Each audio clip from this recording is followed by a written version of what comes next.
Good morning students. आज हम पढ़ेंगे टी.एच. मॉर्गन का एक्सपेरिमेंट। मोस्ट इम्पॉर्टेंट एक्सपेरिमेंट है। आज मैं आपको बोलूँगा कि इस वीडियो को अंत तक ज़रूर देखें, क्योंकि यहाँ पर बहुत सारे कन्फ्यूज़न जो जेनेटिक्स वर्ल्ड में हम अब तक पढ़ रहे थे वो सब क्लियर होने वाले हैं। यहाँ टी.एच. मॉर्गन के दो एक्सपेरिमेंट आपको बोर्ड पर दिखाई दे रहे हैं। टी.एच. मॉर्गन का ये डाई हाइब्रिड क्रॉस है, ड्रोसोफिला मेलंगेस्टर के ऊपर उन्होंने किया था। और मोनो हाइब्रिड क्रॉस के द्वारा हम ये समझ चुके थे पहले कि किस प्रकार कोई जो क्रोमोसोम है वो किस प्रकार अपने कैरेक्टर को एक्सप्रेस करता है, और हमने वहाँ पर रेड आई कैरेक्टर को एक्सप्रेस होते हुए देखा कि वो एक्स क्रोमोसोम से जुड़ा रहता है, और एक्स क्रोमोसोम जहाँ जाता है अपने कैरेक्टर को वहाँ पर, अपने गुणों को वहाँ पर एक्सप्रेस कर देता है। तो वो मोनो हाइब्रिड क्रॉस था। वहाँ पर एक वाइट आई मेल और रेड आइड फीमेल मेलंगेस्टर, ड्रोसोफिला मेलंगेस्टर का वहाँ पर क्रॉस किया गया। उसके बाद रेसिप्रोकल क्रॉस किया गया, मतलब कि विपरीत व्युत्क्रम क्रॉस बोलते हैं उसको। मतलब कि जो एनिमल पहले फीमेल था उसको मेल, और जो मेल था उसको फीमेल कैरेक्टर वाले एनिमल्स का आपस में क्रॉस करवाया गया। तो वहाँ पर हर बार एक्स क्रोमोसोम से जुड़ी हुई घटनाएँ देखी गई। इसका मतलब वहाँ पे जो क्रोमोसोम था वो एक्स क्रोमोसोम के ऊपर डिफरेंट जीन थे, वो अपने कैरेक्टर को एक्सप्रेस करते हैं। आज हम पढ़ेंगे टी.एच. मॉर्गन का एक्सपेरिमेंट। उससे पहले हम पढ़ चुके हैं लिंकेज एंड क्रॉसिंग ओवर। जो स्टूडेंट लिंकेज और क्रॉसिंग ओवर नहीं समझ में आया है तो लिंकेज और क्रॉसिंग ओवर का वीडियो डिस्क्रिप्शन में दे रखा है, तो पहले वो समझें उसमें लिंकेज क्या होता है, क्रॉसिंग ओवर क्या होता है, पूरा उसमें डिफरेंस दे रखा है। तो उसके बाद इस वीडियो पे आएँ, और वहाँ पर यदि कन्फ्यूज़न है आपके पास तो आज ये सारी कन्फ्यूज़न क्लियर हो जाएंगे कि लिंकेज और क्रॉसिंग ओवर में क्या कन्फ्यूज़न है, क्या था वो चीज़, उसमें डिफरेंस क्यों है। तो मैं टी.एच. मॉर्गन ने क्या किया, उसके दो एक्सपेरिमेंट किए। एक को एक्सपेरिमेंट ए नाम दिया और एक को एक्सपेरिमेंट बी नाम दिया। एनसीईआरटी ने उसको मेंशन कर रखा है अच्छी तरीके से, और डायग्रामेटिकली वो भी उसको थोड़ा समझा रखा है। तो मैंने उसको थोड़ा अलग तरीके से समझाया ताकि वो ईजिली आपके दिमाग में आ जाए, इसको रटने की आवश्यकता नहीं पड़े। तो वहाँ पर मैंने आपको लास्ट वीडियो में बताया था टी.एच. मॉर्गन का मोनो हाइब्रिड क्रॉस के अंदर, वहाँ पे एक कैरेक्टर रेड आइड कैरेक्टर, मतलब आई के कैरेक्टर के ऊपर दो कैरेक्टर थे, एक डोमिनेंट और एक रिसेसिव। रेड आइड जो है वो डोमिनेंट है और वो पॉपुलेशन के अंदर जीन पूल के अंदर बहुत अधिक पाया जाता है। वाइट आइड जो है म्यूटेंट है, मतलब उत्परिवर्तित है, वो उसकी संख्या जो होती है पॉपुलेशन के अंदर बहुत ही कम होती है, जिसके बेस पे उसके क्रॉस करवाया तो वहाँ पर कुछ क्रोमोसोम जो एक्स क्रोमोसोम था वो से लिंक्ड जो थे वो जीन थे वो एक्सप्रेस हुए। यहाँ पर हम दो कैरेक्टर और डिस्कस करेंगे। यहाँ पर एक्सपेरिमेंट ए की बात करें, यहाँ हम एक्सपेरिमेंट ए को हम पहले देखते हैं। वहाँ पर येलो बॉडी जो है एक ऑर्गेनिज्म है ड्रोसोफिला का, और दूसरा है वाइट आई। येलो बॉडी को Y से रिप्रेजेंट करते हैं और वाइट आई को W से रिप्रेजेंट करते हैं। इसके विपरीत जो है Y प्लस, उसको हम बोलते हैं ब्राउन बॉडी, और W प्लस को हम बोलते हैं रेड आई। तो इसको Y प्लस से रिप्रेजेंट किया और इसको W प्लस से रिप्रेजेंट किया। ये कैरेक्टर जो हैं वाई ब्राउन बॉडी और रेड आइड जो कैरेक्टर हैं ये डोमिनेंट हैं किसके ऊपर, येलो बॉडी और वाइट आइड वाले कैरेक्टर के ऊपर। प्लस रिप्रेजेंट क्यों किया, मैं पहले आपको बताया था। प्लस का मतलब ये होता है कि ये वाइल्ड कैरेक्टर है, मतलब कि ये कैरेक्टर जो हैं वो पॉपुलेशन के अंदर फ्रिक्वेंटली पाए जाते हैं, या ये डोमिनेंट कैरेक्टर कहलाते हैं। ये कैरेक्टर जो है वो रिसेसिव कैरेक्टर है, मतलब कि ये जो फीमेल ली गई उसके दोनों एक्स क्रोमोसोम फीमेल की होती हैं, उसको रिप्रेजेंट किया गया येलो बॉडी और वाइट आइट, मतलब कि उसके जो रिसेसिव कैरेक्टर का क्रॉस करवाया गया। डाई हाइब्रिड क्रॉस है, दो जीन लेकर चल रहे हैं हम, दो जीन का ये नेट शो कर रहे हैं, तो वहाँ पर दो जीन लेके चल रहे हैं। तो येलो बॉडी और वाइट आइट दोनों एक्स क्रोमोसोम हैं। यहाँ पर मेल के अंदर क्या होता है, एक एक्स क्रोमोसोम और एक वाई क्रोमोसोम है, तो मैंने उसको अलग से दिखा दिया। और जीन जो प्रेजेंट होते हैं वो एक्स क्रोमोसोम पे प्रेजेंट होते हैं इनके, तो वाई क्रोमोसोम पे जीन नहीं है तो वहाँ पर मैंने शो नहीं किए। तो दो जीन हमने ले लिए, एक्स क्रोमोसोम पर ही प्रेजेंट होते हैं, तो वो ब्राउन बॉडी और रेड आइड वाले जीन जो थे वो मेल के अंदर थे। तो ये मेल जो डोमिनेंट है किसके ऊपर, फीमेल के, इसके कैरेक्टर जो है वो डोमिनेंट है। अब गैमेट बनेंगे, एक क्रोमोसोम ये, एक क्रोमोसोम ये, इसके जीन ये गैमेट, इसके जीन ये गैमेट बनाएंगे। यहाँ पे 2 क्रोमोसोम है, मियोसिस होगा तो एक क्रोमोसोम ये जीन लेकर जाएगा, दूसरा क्रोमोसोम वाई है वो अपने जीन साथ लेकर जाएगा, उसके ऊपर कुछ वो जीन बहुत कम पाई जाती है। अब क्या होता है यहाँ पर जब फर्स्ट जनरेशन मिलती है, फर्स्ट जनरेशन के अंदर ये कैरेक्टर किसके हैं, फीमेल के, ये क्या बनेगा यहाँ पर फीमेल, और ये किसके बने मेल।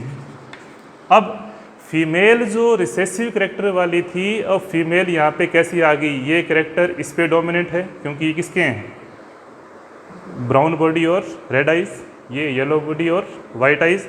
तो यहाँ पर सभी की सभी फीमेल कैसी होंगी, ब्राउन बॉडी और रेड आइज, सभी फीमेल कैसी थी यहाँ पर, ब्राउन बॉडी और रेड आइज।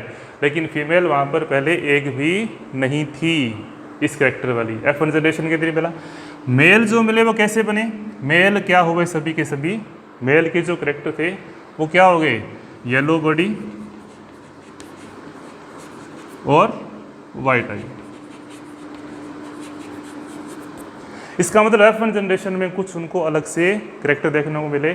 हम कंफ्यूजन क्लियर कर रहे हैं what is linkage and what is crossing over, मतलब कि उन्होंने एक्सपेरिमेंटली ये प्रूफ किया कि कहाँ पर क्रॉसिंग ओवर होता है और कहाँ पर लिंकेज की संभावना होती है। लिंकेज को रिपोर्ट करने वाले साइंटिस्ट जो थे वो TH मॉर्गन ही थे, जिसको एनिमल के अंदर सबसे पहले उन्होंने रिपोर्ट किया लिंकेज को। अब यहाँ पर ये F1 जनरेशन के अंदर 2 एनिमल, ये एनिमल का जो जीनोटाइप है वो सेम है फीमेल का, तो वहाँ पर उसको फीमेल के रूप में क्रॉस हमने यहाँ पर एक्सप्रेस ले लिया उसका कैरेक्टर। और ये जो है ये दोनों कैरेक्टर मेल के हैं, तो हमने क्या लिया उसी के मेल ले लिए। F1 जनरेशन के ऑर्गेनिज्म को हमने वापस क्या लिया, F2 जनरेशन के लिए क्रॉस करवाया। तो यहाँ पर हमारे पास एक क्रोमोसोम ये जीन रखेगा, एक क्रोमोसोम ये जीन रखेगा। जब आपस में मियोसिस करते हैं, रिकॉम्बिनेशन करते हैं, या उनका आपस में जेनेटिक रिकॉम्बिनेशन होता है जिसको हम क्रॉसिंग ओवर बोलते हैं, जो हमने क्रॉसिंग ओवर के अंदर समझा भी था। तो यहाँ पर अधिकतम कितने गैमेट बनेंगे, यहाँ पर 4 गैमेट बनने की संभावना है। मेंडेलिज्म में हमने ये समझा था, उसी तरीके से यहाँ पर भी 2 गैमेट इसके, 2 गैमेट इसके, एक गैमेट इसका बनेगा, एक गैमेट इसका बना और 2 गैमेट इनके। यदि जेनेटिक रिकॉम्बिनेशन होता है, मतलब कि मियोसिस होगा तो वहाँ पर जेनेटिक रिकॉम्बिनेशन हो गया होगा, तो मान के चलते हैं कि वहाँ पर जेनेटिक रिकॉम्बिनेशन हुआ तो ये 2 क्रोमोसोम बन गए। मेल के अंदर क्या था, एक क्रोमोसोम X क्रोमोसोम में था और दूसरा Y था। इनकी होमोलोगस होते हैं, इसको हेमीजाइगस कंडीशन बोलते हैं। ये होमोजाइगस कंडीशन नहीं है, इस मेल के अंदर जब X क्रोमोसोम उसकी Y क्रोमोसोम के साथ कोई स्ट्रक्चर सिमिलरिटी नहीं होती है, तो यहाँ पर ये किस कंडीशन में है, हेमीजाइगस। तो होमोजाइगस, हेट्रोजाइगस और हेमीजाइगस, इसके बारे में वीडियो मैंने डाल रखा है, वो समझना है तो पहले वहाँ से डिस्क्रिप्शन में लिंक दे रखा है, वहाँ से वीडियो देख सकते हैं आप। तो यहाँ पर मेल जो हेमीजाइगस कंडीशन में, क्योंकि एक Y क्रोमोसोम जो उसकी स्ट्रक्चर जो होती है वो X क्रोमोसोम से थोड़ी सी अलग होती है, तो आपस में उनकी किसी प्रकार से जेनेटिक एक्सचेंज होने का मतलब ही नहीं है। तो हेमीजाइगस कंडीशन में होता है, रिकॉम्बिनेशन नहीं होता। तो वहाँ पर अब देखो ये मेल गैमीट मैंने इधर शो किए, फीमेल गैमीट इधर शो किए। मेल गैमीट के अंदर 2 ही कॉम्बिनेशन पॉसिबल है, जबकि फीमेल गैमीट के अंदर मैक्सिमम 4 कॉम्बिनेशन पॉसिबल है।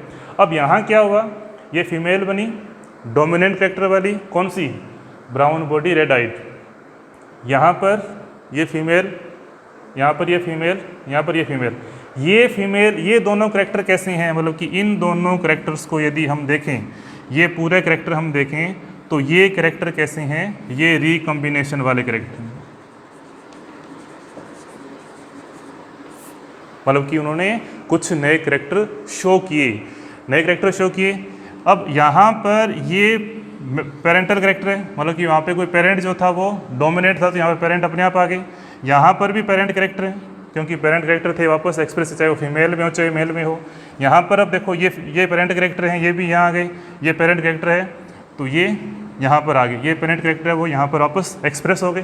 क्लियर है, मतलब कि F1 जनरेशन में कुछ कैरेक्टर F2 पीढ़ी में आए और पेरेंट से कुछ कैरेक्टर हैं वो F2 पीढ़ी में शो आए, लेकिन यहाँ पर कुछ नए कैरेक्टर हैं वो शो हुए। अब ये भी क्या हैं, दोनों ये भी पेरेंटल कैरेक्टर हैं, कुछ कैरेक्टर हैं वो F1 जनरेशन से आए और कुछ कैरेक्टर जो हम किसी आए, पेरेंट्स के आए। मतलब कि यहाँ फीमेल भी पेरेंट्स के समान उत्पन्न हो रही है और मेल भी कुछ क्या हो रहे हैं, यहाँ पर पेरेंट्स के समान उत्पन्न हो रहे हैं, तो इसे हम बोलते हैं फीमेल, और ये क्या हैं, सारे मेल। तो यहाँ पर एक्सपेरिमेंट जो किया उसके अकॉर्डिंग उनको कुछ जो रेशो प्राप्त होना था, जिसको मेंडेलियन रेशो बोलते हैं, 9:3:1, लेकिन जो क्रॉस यहाँ पर किया गया वहाँ पर उनको जो रेशो जा था वो मेंडेलियन रेशो प्राप्त नहीं हुआ। इसके बेस पे उन्होंने एक थ्योरी दी कि यहाँ पर जो जीन होते हैं उनके जो एक्सप्रेस करने का तरीका है, या जीन जब रिकम्बाइन करते हैं तो वो अपने तरीके से पूरी तरह से एक्सप्रेस नहीं होती है, रिकॉम्बिनेशन प्रोसीजर बहुत कम होता है। इसका रेशो क्या मिला बुक में दे रखा है, लेकिन हम इसको वीडियो में बाद में बताऊंगा अभी क्या मिला, किस प्रकार से मिला, इसको रेशो बाद में बताऊंगा मैं। ये जो रेशो मिला उस रेशो को फिर उन्होंने क्या किया, एक एक्सपेरिमेंट और किया। एक एक्सपेरिमेंट कैसा किया उन्होंने, और उन्होंने बी एक्सपेरिमेंट किया। बी एक्सपेरिमेंट करने के लिए उन्होंने क्या लिया, फिर 2 अलग ड्रोसोफिला की वैरायटीज़ ली। बी एक्सपेरिमेंट में उन्होंने क्या किया, बी एक्सपेरिमेंट के लिए उन्होंने एक ड्रोसोफिला ली जो हम बोल सकते हैं W को इसको रिप्रेजेंट करता है यहाँ पर वाइट आइट, ठीक है। और M रिप्रेजेंट करता है यहाँ विंग को। M जीन जो है वो विंग के साइज को, पंख के साइज को रिप्रेजेंट करता है, तो ये है विंग साइज। अब वहाँ पर एक W+ भी आ रहा है और एक M+ भी आ रहा है। ये जो है वाइट आइड W जीन जो है वो आई के रिप्रेजेंट करेगा और वाइट आइड को है, यहाँ W+ है, ये किसको रिप्रेजेंट करेगा, रेड आइड को। अब M+ का मतलब क्या है, यहाँ पर नॉर्मल विंग है, मतलब कि इनका साइज जो है नॉर्मल विंग साइज। और M यहाँ पर बिना प्लस का है, मतलब कि ये रिसेसिव है, ये है वेस्टिजियल विंग, मतलब कि साइज जो है वो छोटा है, साइज या मिनिएचर विंग इसको बोलते हैं, मिनिएचर विंग।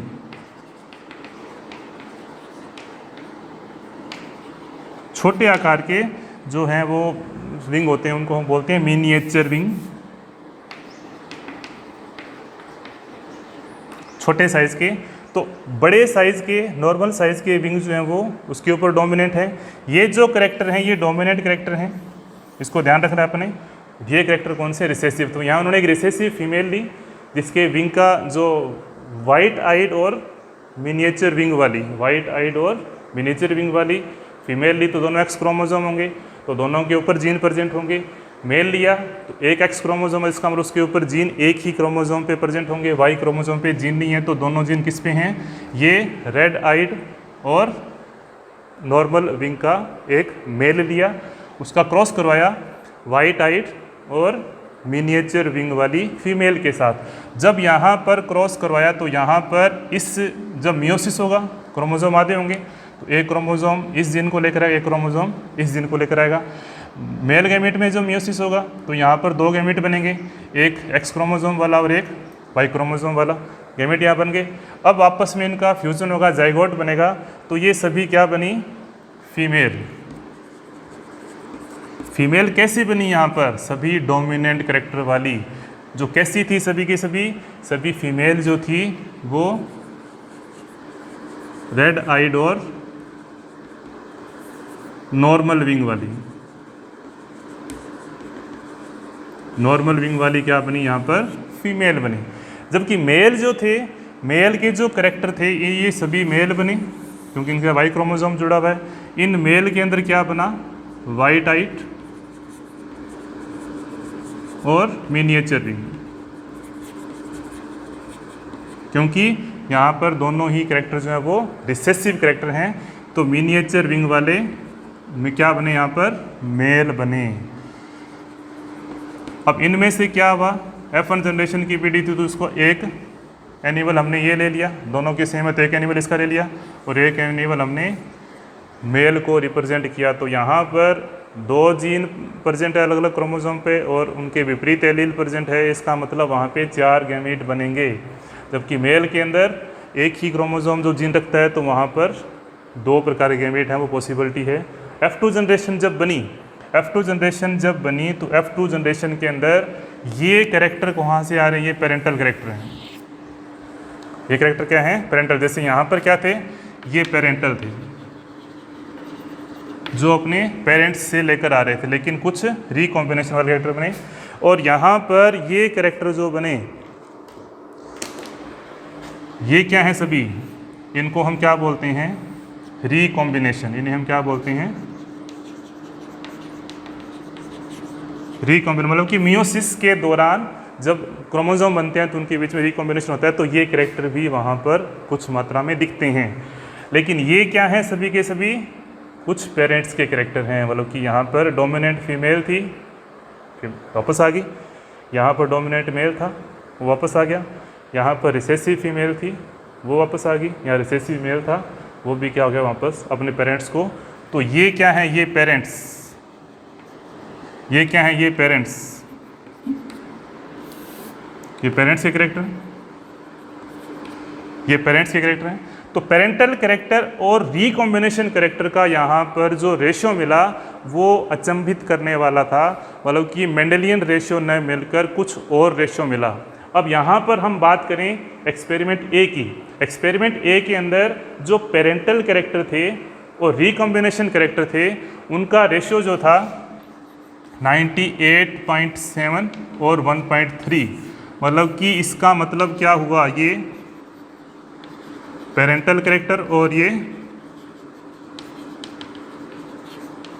रिकॉम्बिनेशन कैरेक्टर मिले कितने परसेंट, ओनली 1.3%। जबकि पेरेंटल कैरेक्टर जो थे वो 98.7% कैरेक्टर मिले। इसका मतलब जो जीन क्रोमोसोम के ऊपर प्रेजेंट थे पेरेंट्स के अंदर, वो के वही जीन वापस उनकी F1 F2 पीढ़ी के अंदर आगे बढ़ते चले गए। इसका मतलब वहाँ पे जेनेटिक रिकॉम्बिनेशन बहुत ही कम हुआ। ये जेनेटिक रिकॉम्बिनेशन होता तो हमें वहाँ पर मेंडेलियन रेशियो कौन सा मिलता हमारे पास, 9:3:1। मतलब कि वहाँ पर हमारे पास रिकॉम्बिनेशन कैरेक्टर भी उस रेशियो मिलते हैं, लेकिन वहाँ पर हमारे पास ना के बराबर रिकॉम्बिनेशन कैरेक्टर मिले। ये क्यों मिले, ये हमारे पास पेरेंट कैरेक्टर क्यों आए, इसको हम वीडियो के लास्ट में डिस्कस करेंगे। अब वापस आते हैं हम एक्सपेरिमेंट बी में।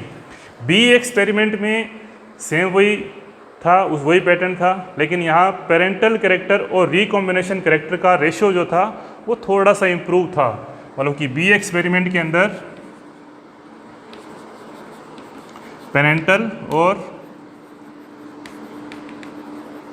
रिकॉम्बिनेशन जो कैरेक्टर था उसका रेशियो जो था वो थोड़ा सा इम्प्रूव था। ये रेशियो मिला 62.8 पेरेंटल कैरेक्टर का, और रिसेसिव जो दूसरे रिकॉम्बिनेशन कैरेक्टर थे वो मिले 37.2। तो कुछ क्या हुआ, यहाँ पर इम्प्रूवमेंट हुई। ये इम्प्रूवमेंट क्यों हुई, किस प्रकार से हुई, अब इसका थोड़ा सा क्या करते हैं, इसका सस्पेंस खोलते हैं। रीज़न क्या था, मतलब कि यहाँ पर पेरेंटल कैरेक्टर F1 जनरेशन से F2 के अंदर सभी पेरेंटल कैरेक्टर जो थे वो वापस दिखे। रिकॉम्बिनेशन कैरेक्टर बहुत ही कम दिखे, रेयरली प्रेजेंट थे। जबकि इस क्रॉस के अंदर यदि बात करें तो कुछ पेरेंटल कैरेक्टर मिले, और मतलब कि ये 3:1 के रूप में वहाँ पर जो मेंडेलियन रेशियो था तो वो हमें मिला। मतलब कि वहाँ पर जेनेटिक रिकॉम्बिनेशन भी हुआ, मतलब कि इंडिपेंडेंट असॉर्टमेंट लॉ भी लागू हुआ। यहाँ पर इंडिपेंडेंट असॉर्टमेंट लॉ लागू नहीं हुआ, लॉ ऑफ सेग्रीगेशन ही बहुत कम लागू हुआ। यहाँ पर मेंडेलियन जो रूल थे वो लागू हुए। इसका रीज़न क्या था, मेंडल जो नहीं बता पाए, इसका रीज़न था वहाँ पर इस प्रोसीजर में लिंकेज प्रभावी रहा, लिंकेज की प्रक्रिया वहाँ पर डोमिनेंट रही। इस प्रक्रिया के अंदर रिकॉम्बिनेशन क्रॉसिंग ओवर प्रभावी रहा। क्यों, हमने लिंकेज और क्रॉसिंग ओवर में डिफरेंस समझा था। लिंकेज क्या होता है, क्रॉसिंग ओवर क्या होता है। यहाँ पर जो जीन होते हैं ये कौन से, येलो बॉडी कलर और आई कलर, ये बॉडी कलर का जीन है, ये आई कलर का जीन है, दोनों बहुत पास पास होते हैं, तो इनके बीच में क्रॉसिंग ओवर बहुत कम होता है। हमने डिस्कस भी किया था लिंकेज और क्रॉसिंग ओवर के अंदर, जितने जीन के बीच दूरी कम होगी वो क्रोमोसोम रिकॉम्बिनेशन प्रोसीजर में भाग नहीं लेता, वो एज इट इज़ आगे आने वाली पीढ़ियों में ट्रांसफ़र हो जाता है। तो उन्होंने वो एनिमल की जो रेशो मिला, एनिमल की जो संख्या मिली, वो ये साबित करती है कि ये जो जीन हैं, मतलब कि ड्रोसोफिला के अंदर पाए जाने वाले बॉडी कलर और आई कलर के जो जीन हैं वो एक्स क्रोमोसोम पे पाए जाते हैं, और इनकी जो दूरी होती है जिनके बीच में बहुत ही कम होती है, तो ये किसी भी तरीके से रिकॉम्बिनेशन के अंदर पार्टिसिपेट नहीं करते, तो इनकी संख्या बहुत ही कम हो जाती है, बहुत ही कम पार्टिसिपेट करते हैं। यहाँ पर जो जीन पाया जा रहा है किसका, आई कलर और विंग का साइज, दो जीन थे, इनके बीच में बहुत दूरी है। मैंने दूरी भी क्या दिखाई, कम दिखाई यहाँ पर, या दूरी भी क्या यहाँ पर ज़्यादा दिखाई है। इन दोनों के बीच क्या है, दूरी बहुत ज़्यादा होती है। तो जब मियोसिस होता है, क्रॉसिंग ओवर होता है, तो ये जीन क्या करते हैं, एक दूसरे के साथ क्या कर लेते हैं, रिकम्बाइन कर लेते हैं। तो रिकम्बाइन होने के बाद में रिकॉम्बिनेशन के कुछ करैक्टर भी वहाँ पर एक्सप्रेस होते हैं, इसलिए वो करैक्टर जो होते हैं वो ज़्यादा संख्या में दिखते हैं, क्योंकि जीन के बीच क्या है, दूरी ज़्यादा है। दूरी ज़्यादा है तो वो करैक्टर क्या करेंगे, अपने दूसरे को रिकम्बाइन करेंगे, उनके बीच में क्रॉसिंग ओवर भी होगा, और कुछ नए जो गैमेट बनेंगे वो अपने आप को वहाँ पर उसका पार्टिसिपेशन भी शो होगा। लेकिन यहाँ पर बहुत ही कम पार्टिसिपेशन होता है, क्योंकि उनके जीन के बीच की दूरी बहुत ही कम होती है, आपस में एक दूसरे से साथ लगे रहते हैं। तो रिकॉम्बिनेशन के जो जीन होते हैं वो बहुत ही कम बनते हैं, या क्रोमोसोम के अंदर वहाँ पर बहुत ही कम रिकॉम्बिनेशन के जीन वहाँ पर अप्लाई हो पाते हैं, क्योंकि जीन के बीच की दूरी जो है बहुत ही कम है। किसकी, ड्रोसोफिला और पाए जाने वाले बॉडी कलर और आई कलर, जबकि आई कलर और विंग के साइज़ के जीन जो बहुत दूर दूर हैं, इसलिए वहाँ पर रिकॉम्बिनेशन होता है, क्रॉसिंग ओवर होता है। क्रॉसिंग ओवर होगा तो वहाँ पर रिकॉम्बिनेशन वाले प्रोसीजर वाले जीन हैं वो हमें ज़्यादा दिखाई देते हैं। तो यहाँ पर जो कन्फ्यूज़न था लिंकेज और क्रॉसिंग ओवर, वो मेंडल ने टीएच मॉर्गन ने पूरी तरीके से एक्सपेरिमेंटली प्रूफ कर दिया, और एनसीईआरटी के अंदर बहुत ही खूबसूरत तरीके से पेश किया गया इसको। एक्सपेरिमेंट ए लिंकेज को शो करता है, एक्सपेरिमेंट बी किसको शो करेगा, रिकॉम्बिनेशन या क्रॉसिंग ओवर को शो करेगा, जिसके बेस पे ये बात क्लियर हो जाती है कि लिंकेज भी कहीं कहीं अप्लाई होता है। मेंडल वो क्यों नहीं दिखा पाए, क्योंकि मेंडल ने इस तरह की कॉम्बिनेशन लिए नहीं, नज़दीक जीन वाले कॉम्बिनेशन, जैसे मैंने आपको वीडियो में बताया था क्रॉसिंग ओवर और लिंकेज वाली वीडियो के अंदर, कि पोड साइज़ और स्टेम हाइट, पोड का जो शेप है और स्टेम की जो हाइट है वो क्रोमोसोम नंबर 4 पर प्रेजेंट होती है, और वो आस पास स्थित होते हैं। यदि वो एक्सपेरिमेंट भी कर लेते तो वहाँ पर उनको कुछ और रेशो मिलता, तो वो लिंकेज भी बताकर चले जाते, लेकिन वो नहीं बता पाए, क्योंकि वो उन्होंने पैटर्न यूज़ ही नहीं किया। क्योंकि क्रोमोसोम नंबर 4 पर वो दोनों जीन जो थे वो बहुत ही नज़दीक प्रेजेंट थे, तो वो जीन लिंकेज शो करते। तो मैंने कहा वो बताया भी था पिछली वीडियो के अंदर कि जिस ऑर्गेनिज्म में जितने जीनोम की स्ट्रक्चर होगी, जितने उसमें क्रोमोसोम पाए जाएंगे, हैप्लॉइड क्रोमोसोम, उतने ही उसके अंदर लिंक्ड इनहेरिटेंस होंगे उसके अंदर। जैसे मटर के अंदर 7 पेयर पाए जाते हैं, तो वहाँ पर 7 इनहेरिटेंस कैरेक्टर होंगे, 7 लिंक्ड होंगे। इस तरह से ह्यूमन के अंदर 23 होंगे, और ड्रोसोफिला में 4 पाए जाते हैं, 4 क्रोमोसोम, 4 पेयर हैं, तो वहाँ पे 4 लिंक्ड इनहेरिटेंस वहाँ पर होंगे ही होंगे।